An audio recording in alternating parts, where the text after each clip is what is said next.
Shabbat Shalom! I'm back for a few weeks without discussing about the scripture.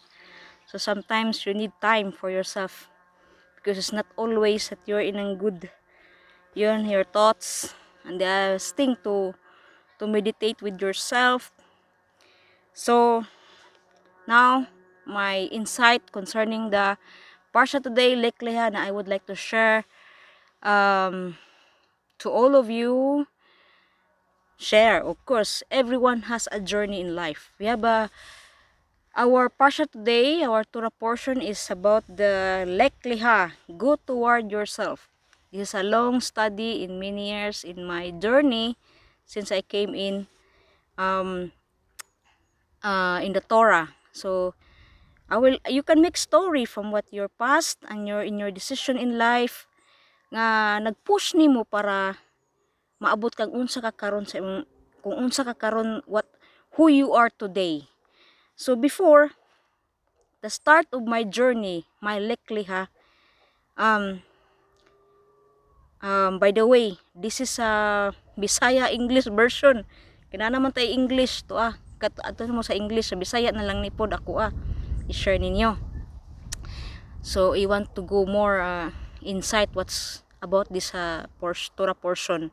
So every Torah there always be a lot to discuss nga maabtan kag siyam-siyam og discuss nga maog yun na siya kung sa kwan pa na numonorish ato ang soul, because the word of Jehovah is true and it will never fade away when it is from His word.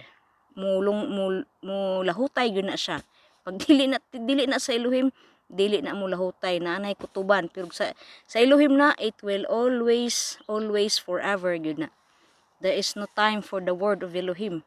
Kay mauna kay every generation there is generation Elohim is drawing toward for him.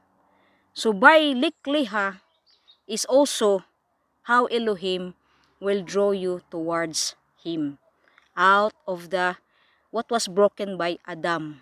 What was broken by Adam? The start is there for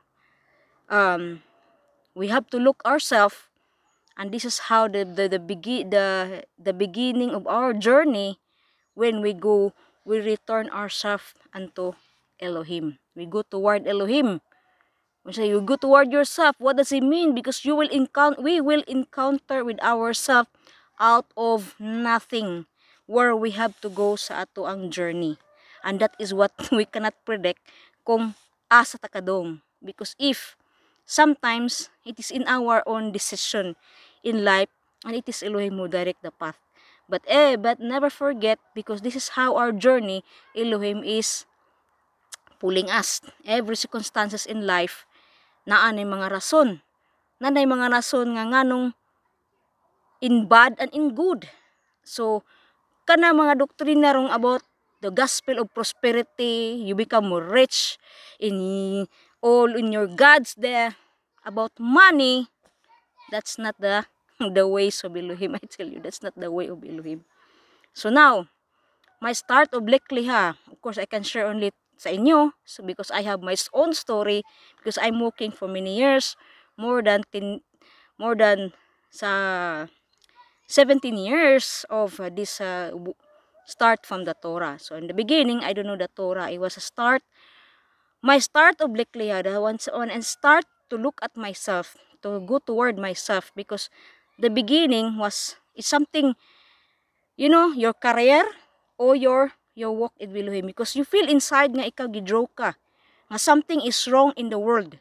This is what comes in your sa ako nga time mo ni come sa akong time nga I was still young at this time, college life, and even when I was child, it begin there, but you don't know. It was not yet started my LECH LECHA. That started of LECH LECHA when I was deciding to build a family. To build a family, to look for a man, a marriage, to have children. That was my first decision. And I was encountered from this two decisions in life. Two decisions in life that I have to take for my future, and of course for the other one is for the future of my own glory, and the other one is for the future of if tomorrow, if you want to marry, because I want to marry, I'm looking for a man in life para makumpleto ang imong kinabuhi. Unsa kay purpose mo ning kilabutan na. So this is why the choices was there. At this time, wala ko kahuman sa akong pag-eskwela.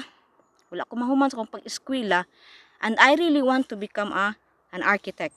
So that was my dream. My dream was stopped because of the circumstances sa among family. My parents has suddenly the company was na bankrupt. So there was a purpose nga nung na bankrupt to because I didn't finish my schooling in college. So now, it goes on before gipanaong sa kuha ang kining sitwasyon sa ang circumstances sa kuha nga there is somebody, a friend of mine, his husband was willing to pay for my school, and before from that it was my auntie to help you something, and then they will give you to kanang ansana mutabang ka tapos paeskwelahon ka nga na to ang pero but the point was the husband of my friend, or at the same time my relative, who wants to paeskwelahon ko para makahuman ko sa akong kanang gusto nga may tabo na ko sa kinabuhi, so to finish my architecture. But at the same time niabot po ning usa sa akong kinabuhi. He wants to marry me. So now the choice is there, the two. Which one I will have to choose? Which one I will have to choose? So, it was very heavy for me. Which one I have to choose? Do I have to continue my career? To glorify myself, to become an architect, to finish just to do for that? But, the struggle there is inside. Ang inside mo nag-struggle. Why ang inside nag-struggle? It's because it was not kanang kuan. Dili siya, grumbling siya. Kaya nga no, something is pulling you nga murag dili ka rin para nadapita to become a famous, because you know, if you get your title, you become an architect, it becomes give glory to yourself. Can you imagine tawgon kog architect guardian elections, kalamiya pa paminahon ron. But the life is there to choose, because inside he was grumbling on me that I have to choose to marry.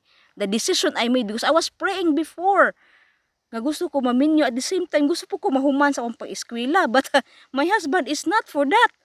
Nga pahumanon kong eskwela, and then is another thing, is another, di man kamay nga makigminyo kaya manghangyo kag pa-eskwelahon kanya. That is not.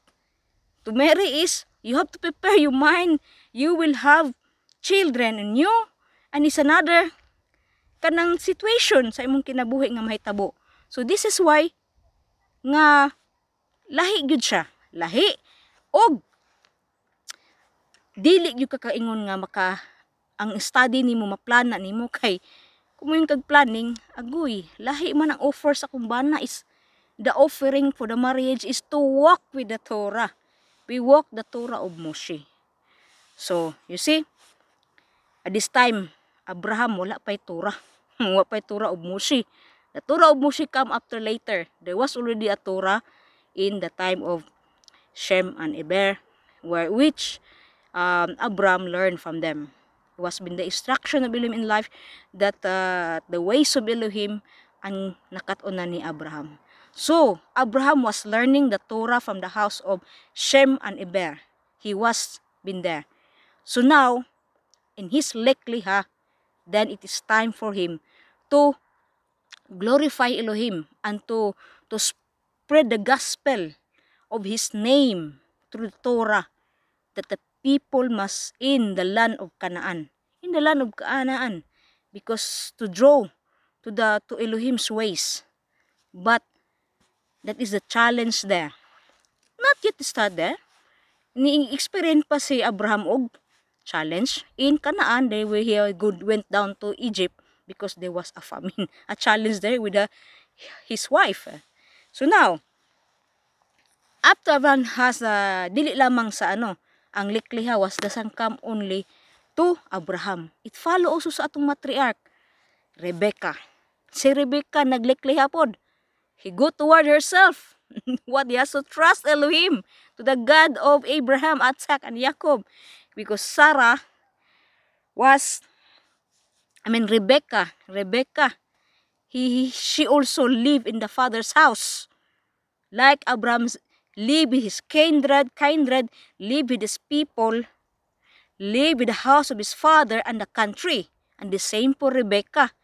Rebecca, the wife of the son of his son Isaac.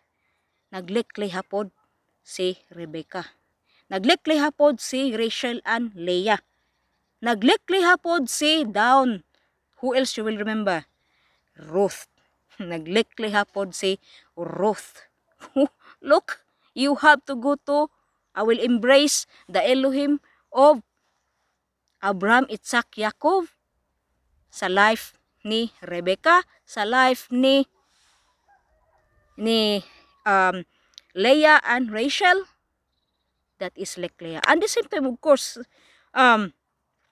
si Jacob also went he was Lech Lecha when he left in the house of in his parents' house, when he was Isawa search to run to kill him. Gigukod siya para pa-tune siya. So, it's always so there is a reason sa ato ang pag-separate sa atong family. Because Elohim is, pag tinawag ka, that is your call. That is our call kung tinawag ta sa Elohim. The decision lies in us. But Elohim direct the path. Because kanang di ka maka stay away sa will sa Elohim. Kana na siya nga bisa sa circumstances nga dili nimo gusto, wa kay mahimo. But you have to go through sa ways. It's because kinahanglan para sa imong something in needs, either for the family o either sa mga panghitabo sa kinabuhi nato nga kuan nga mahitabo. For example, like it happened to me, my start of paglilika when I decide to marry, and then following with that when I come to France. That was my Lech Lecha.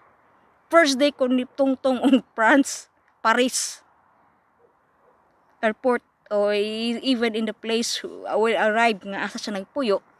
That was my challenge. Sa gabi pag abot na ho, imbis malipay ka, diba? Kay naa ka sa Paris, duol ka sa Paris. Wala ko maglipay, wala ko maghapi-hapi, but I was naghilak-hilak ko. Gusto ko muuli og Pinas. Kay nabaguhan ko sa lugar. Naghilak-hilak ko. Perti na kong guulaw. Saan pagbalik anig Pilipinas, I have to go through in life and to follow my husband.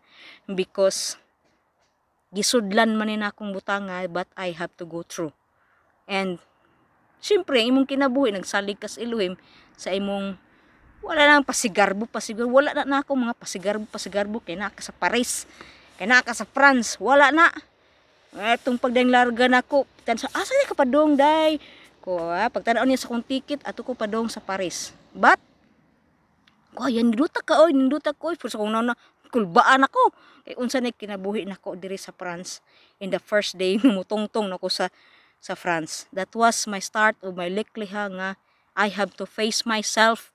I have to learn what I have to face what Elohim, because it was not the struggle with not me alone, and him also, because of the situation nga siya naguna diri, that kinahanglan nga ianupod kanang unsay tawag ani, kinahanglan pod nga mag-anupod kanang parehas mi nag-face among kaugalingon.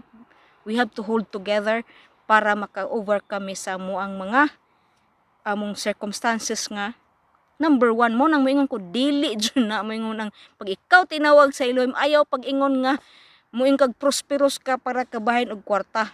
Is not so. Elohim only will sustain you and never complain, because that is the will of Elohim, nga naa sa kanunay kanimo. That is iyahang ipakita nimo nga di ko kanya pasagdi. So diri lang sa kutob, because is very short and I have not so much space in my cell phone. Maybe there will be continuation, we can speak about this, about Lech Lecha. Shalom.